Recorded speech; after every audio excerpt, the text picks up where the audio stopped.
My goal today is to explain Bitcoin in a more clear, straightforward, and easy to understand way than it has ever been explained before. Hopefully you can forward this presentation to people you know who need to understand Bitcoin for the very first time. All right, why do we use money at all? We use money because it makes it easier to trade with each other. It is hard to trade eggs for a cow. It is hard to trade a cow for a house. It is hard to trade a house for eggs. But we can use money to sit in the middle. It makes it easier to trade with each other. But money is also a system. The US dollar is money, but it is also a system we call a monetary system. And that system is composed of banks, a central bank we call the Federal Reserve, the government, and of course taxes. And a money system, which we call a monetary system, has to do two very important things. It has to keep track of who has what money and the total amount of money that is in that system. Think of a money system as a spreadsheet, and we're going to look at the US dollar money system. All right, so this is the world's simplest spreadsheet, and this is all most people think about when they think about money, which is how much money do I have? But there's another number that is just as important as how much money you have, and it's this number, which is how many dollars are there in the system? Because your purchasing power on any given day is your money divided by how many dollars there are in the system. For example, if you have $100 and there are $1,000 in the system, you can buy 10% of all of the things that dollars could buy at that time in that system. But if somebody increases it to $2,000, your purchasing power drops from 10% to 5%. There is a direct correlation between the amount of dollars in the system and the amount of stuff you can buy in that system, and those prices are a correlation.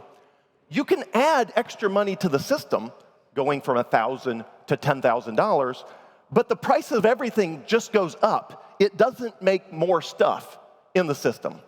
If it helps, think about all the stuff and all the money on an island.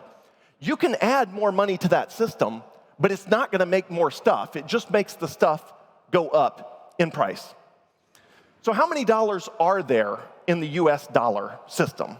There are $22 trillion of US dollars in the system. So $100, for example, could buy you a 1-gram set of gold earrings. So has the US dollar system always had $22 trillion, and has $100 always bought you that much? The answer is no. Shockingly, if you go back to the 1960s, we had only $286 billion in the system, and the US has printed out of thin air about 7% more dollars every single year on average, which means 286 billion has increased by a factor of 75x to the present, resulting in the 22 trillion we have today.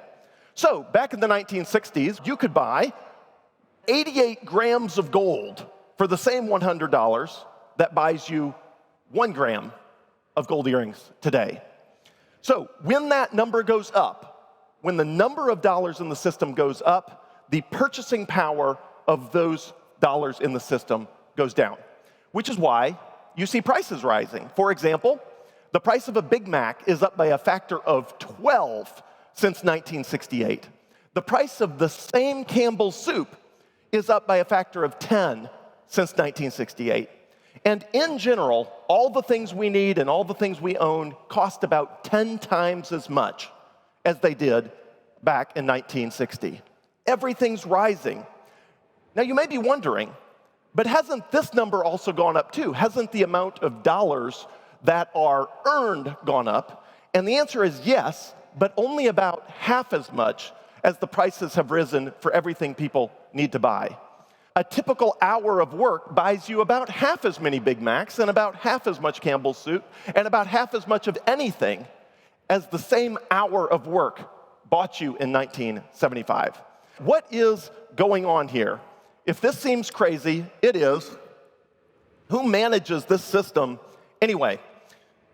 The answer is each bank in the system keeps track of who owns what money. There is a central bank that makes sure two people don't own the same money. And the question is, how are the dollars in the system determined?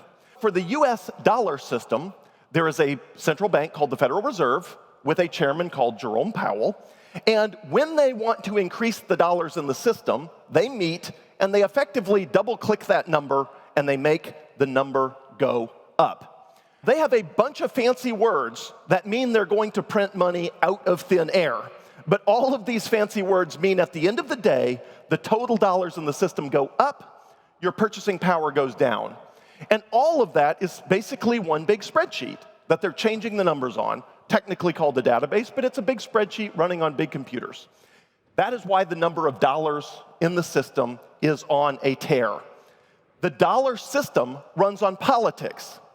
And the politicians that run that system are supposed to limit their spending, and they never do. Because the politicians have a bunch of reasons, which are really excuses, why they want more free money to spend, and the central banks are always happy to oblige. And again, as that number of dollars goes up, your purchasing power goes down. In the last 90 years, the purchasing power of the US dollar is down by 95%. 95% just in the last 90 years. So what about gold? What if politicians couldn't print the money out of thin air because we tied the number of dollars in the system to gold? Well, we tried that. Paper money used to represent gold. And if you zoomed in on a piece of paper dollar, you could actually see that on there it said, this certifies that there have been deposited in the treasury $10 in gold coin payable to the bearer on demand. What could go wrong? Every time the gold standard has ever been tried, the government prints too much money and breaks the promise. In 1971, the US government broke that promise, and they actually changed the words on the dollar to say Federal Reserve note. They deleted all the words about how it was redeemable in gold. What about other governments? Are other governments better at managing a money system than the US government? Well, sadly, every country prints money, and most are much worse than the US dollar. Whereas the US dollar has lost 25% of its value or more just in the last 10 years, other currencies are down much more. For example, the Venezuelan bolivar is down an additional 99.9% on top of how much the US dollar is down. The Argentinian peso, the Turkish lira, down 92 and 98% in addition to how much the US dollar is down. And even major currencies, like the British pound, the Indian rupee, the Canadian dollar, and the euro, are down an additional 20 to 25% on top of the 25% of value that the US dollar has lost. So you might be thinking, are there any other options to this insanity? And I'm thankful to say yes, now there is. Bitcoin is a better system that results in better money. First of all, what exactly is Bitcoin? Bitcoin is a money system, we call the monetary system, that runs on software. And Bitcoin is software that works like a spreadsheet. And that spreadsheet manages my Bitcoin, it manages your Bitcoin, and most importantly, it makes sure that the total amount of Bitcoin in the system does not exceed 21 million. That Bitcoin software runs on computers, those computers connect to each other, and make exact copies of who owns how much Bitcoin until there are more than 100,000 Bitcoin computers worldwide, all with the same numbers. Those are called Bitcoin nodes. And the Bitcoin software has hard-coded rules about who owns what and the enforcement of that 21 million Bitcoin limit. First, who owns what? If I have the private key of a Bitcoin, it's protected at a security level unheard of in the rest of the world. It would take more than 1 billion trillion years to crack one Bitcoin private key.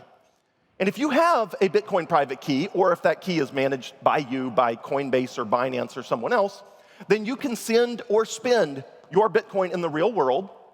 And those numbers of who owns what are replicated across every computer in the Bitcoin system.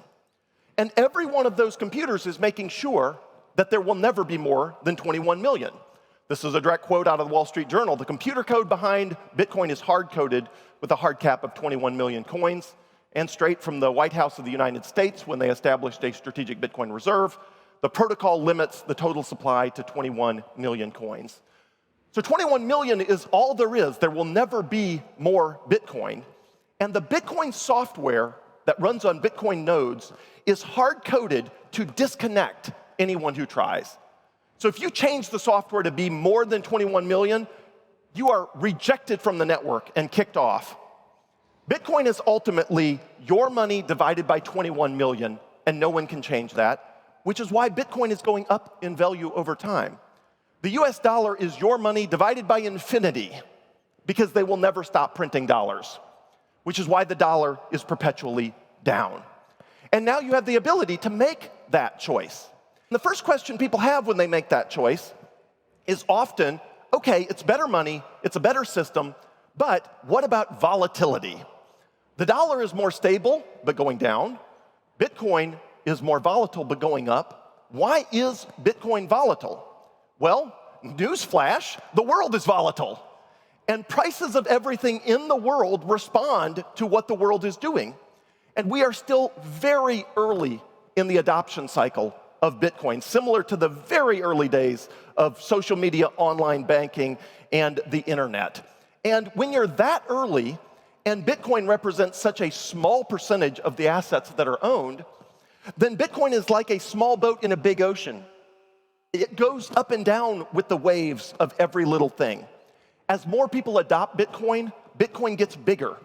And eventually it will be like a big ship on a big ocean without the volatility. In the meantime, the volatility is your friend and it's in your favor. Over time it goes up, and if you zoom out to even 3 years, on a rolling 3-year basis, any 3-year time period is almost 100% up. It is a better money, it is a better system. That is my best shot of explaining Bitcoin in the simplest possible terms, and we now have this choice between the tale of two systems, and I am so thankful for the transformational effect that Bitcoin has had in my life and everyone that chooses the better system with better money. Thank you all so much.